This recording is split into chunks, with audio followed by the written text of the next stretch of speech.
It was a June 14th, 2023. As usual, I picked my phone, opened the Kindle app, and started reading. I got pretty bored of that book that day, so I closed it up, went online, and searched for a book to read. The book that I ended up reading taught me about discipline more than any other book that I've ever read. After searching online for some time for a book to read, I watched some videos that recommended some books, but this book was constantly being recommended to me by different people. It was Can't Hurt Me by David Goggins. You probably know who David Goggins is. That guy in the motivational videos, who's gonna carry the boat, that guy. I decided to listen to those people and to buy it. That day, I bought this book and started reading it. At first, when I read it, nothing screamed discipline. The first chapter of this book is him just talking about his childhood trauma, but as the book progressed, he started to talk about his first military arc in which he failed, and then him spraying for cockroaches and being fat, and then changing his life and turning it all around. And this book, I didn't have a similar story to him, but I was too fat and lost weight. And after reading his story and him losing weight and getting into the Navy SEALs and running with broken feet, I got inspiration to start running. If you struggle with consistency, you will gain a lot of value from hearing my story with running. So after reading this book for a few days, I almost finished it and I got inspiration to start running. I went for my first kilometer run, 1 kilometer, 0.64 miles, something like that, nothing crazy.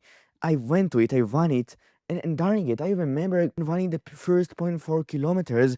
It was all uphill and just being breathless. I thought to myself, bro, how the David Goggins guy managed to run 135 miles, fucking 40, 50 degrees Celsius of uphill miles? How he managed to do it when I struggled with 400 meters?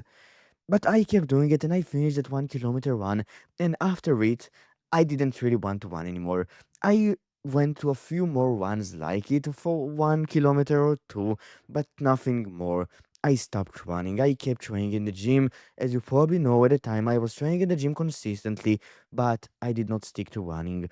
I kept living my life after that failure for a few more months. And after a few months, I read a few other books, but I reached that point in which I had nothing to read once again. And then I remembered that book by David Goins was pretty interesting. Let's read it once again. And I reread it. After rereading it, I started to set more challenges for discipline for myself.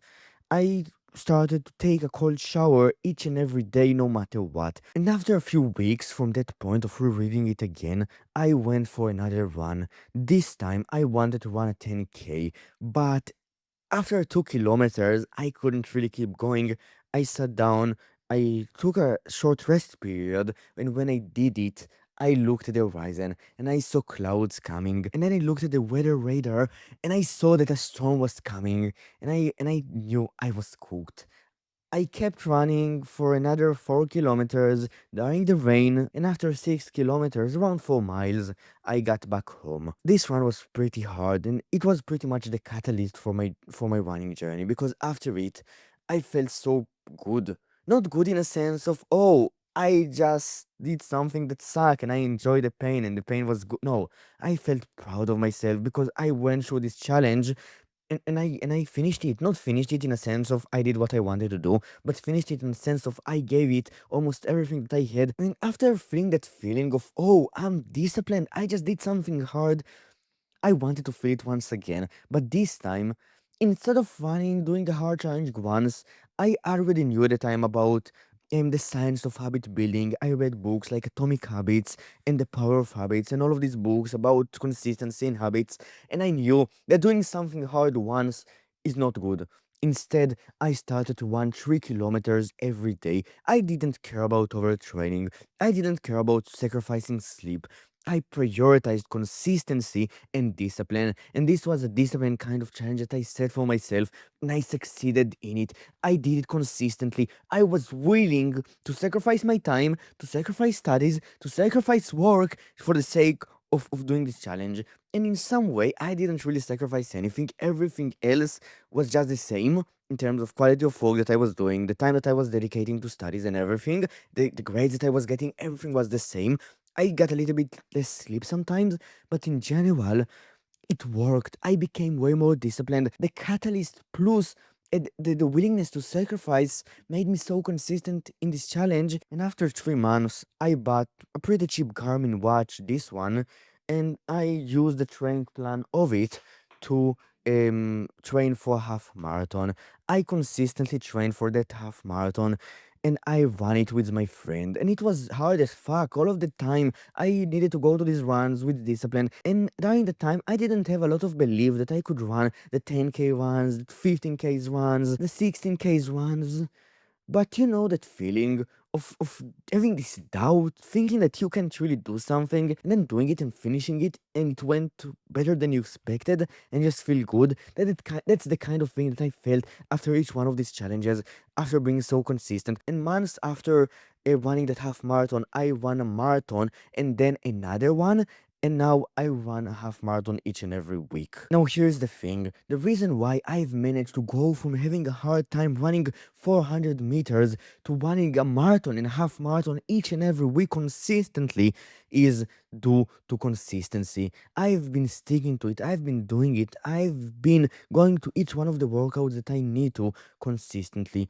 And that's not to brag. That's just to convey the point that the result that you want are just on the other side of consistently doing the right things. And that is the thing. If you can't manage to consistently do them right now, you're probably making one of the biggest mistakes out of them all. Doing the wrong things can hinder your progress, but not doing anything at all is the way to pretty much guarantee not getting the results of doing these things, which in the case of training or dieting is not getting in shape. So after going through my own running journey, I realized how men can build consistency and women, just people. It boils down to two things: the willingness to sacrifice and finding what you can actually do.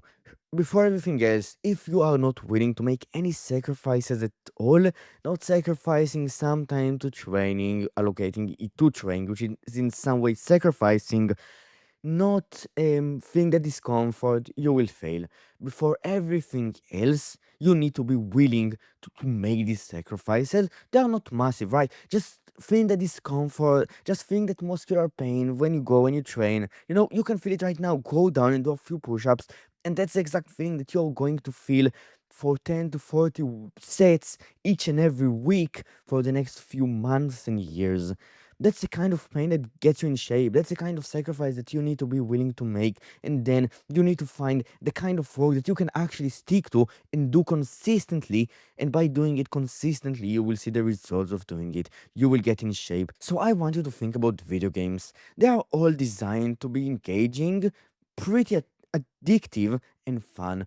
You have probably played video games. I had played video games in the past, and I was pretty much addicted to them for some time during the Corona lockdown, especially. And with the video games, they are designed in a way that they challenge you enough for you to keep going, but you are not being challenged to an extent in which you are just losing each and every time, and you have a bad time playing them. Ranking systems in video games like CSGO and Valorant, they are designed this way.